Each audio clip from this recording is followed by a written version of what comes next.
Mic check. We are the 99%.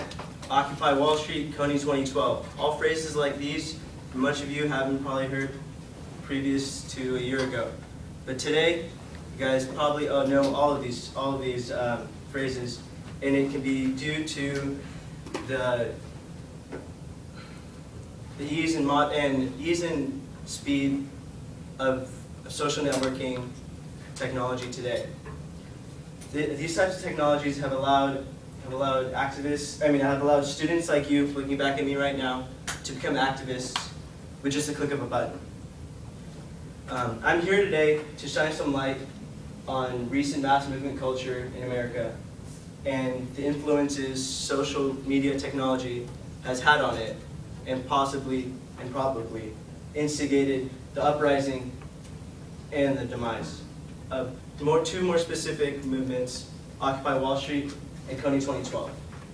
To further introduce this topic, I would like to present a statement from the 2012 issue of Peace Review, a journal of social justice.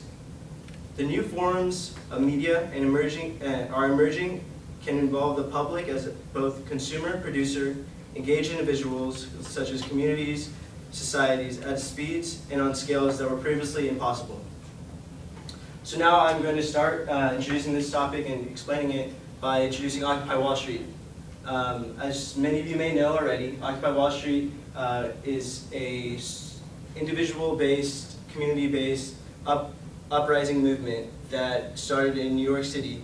And the reason why it started was there is and continues to be a major discrepancy between individuals and between the top 1% of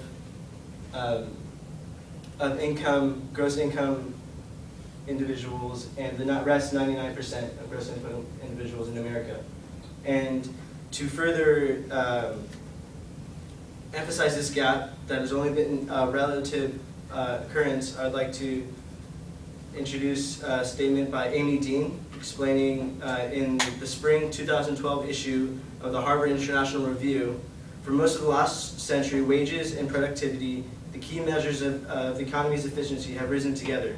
But in the last 3 decades, that linkage between workers, wages, and their productivity, a core component of America's economic compact, has been severed. On top of that, Dean explains that many senators and representatives in the House are members of the top 1%. When they arrive, are kept in office by money from the top 1%, and know if they serve the top 1%, they will be rewarded by the top % when they leave. How did the Occupy Wall Street movement start? I'm talking to you right now to explain to you how social networking tools have started this. Well, the Occupy Wall Street movement started with just one email. It started with an email from the Adbusters magazine to a listserv of their 90,000 members, and in that email they had 2 main points.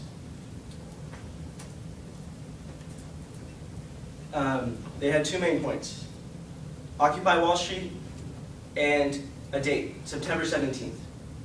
From those two statements came a meme or an image that is of a ballerina dancing atop of the Raging Bull in Wall Street, as you can see here. From that came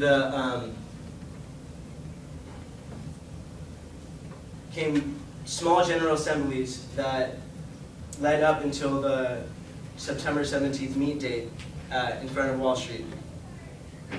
However, on the date of that event, only a few thousand people came. Which was only a fraction of the 20,000 they expected.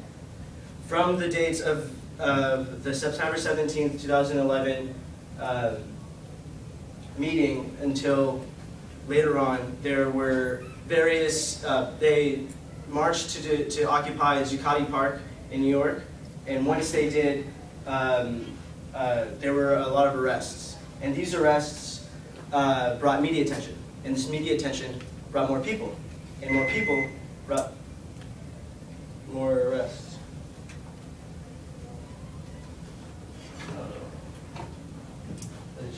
Hit the on button for the clicker. More media attention brought more arrests, and more arrests brought more people. And this snowballed effect until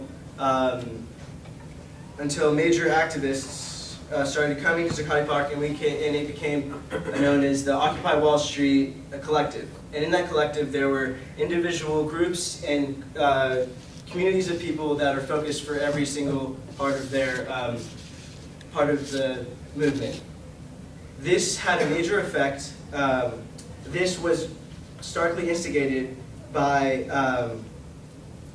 social media. As stated in the October issue of Nation, once media attention dwindled, the Plaza's generator-powered media center blasted out tweets, YouTube videos, blog posts, and more.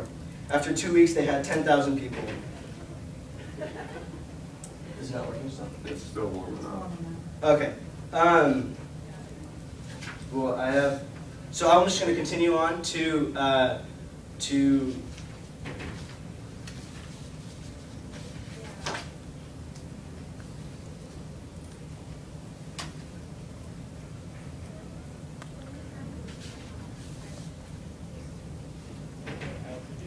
this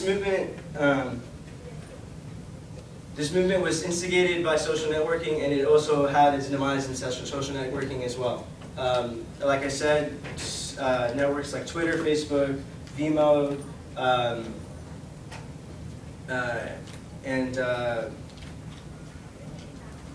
yeah, that's it. They instigated a strong backing for the movement, and I would like you guys to take away from this the power of social networking and its influences on mass media.